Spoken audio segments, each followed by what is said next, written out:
বাংলাদেশকে টি-20 থেকে বাদ দেওয়াতে আইসিসির উপর ক্ষিপ্ত শহীদ আফ্রিদি বলেন, একজন প্রকৃত আন্তর্জাতিক ক্রিকেটার হিসেবে বাংলাদেশও আইসিসি ইভেন্টে খেলছেন।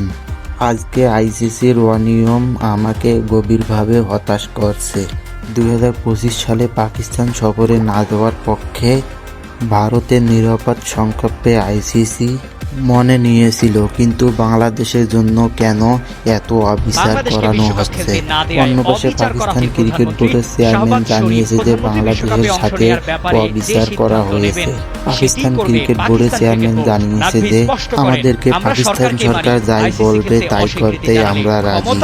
বলেন যে বাংলাদেশকে যদি টি-20 বিশ্বকাপ খেলতে না দেওয়া হয় তাহলে আমরাও টি-20 বিশ্বকাপকে বয়কট করতে পারি।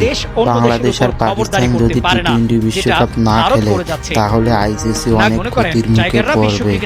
এই চিন্তা করে বাংলাদেশকে টি-20 বিশ্বকাপ খেলতে দেবে, এটা আমাদের বিশ্বাস।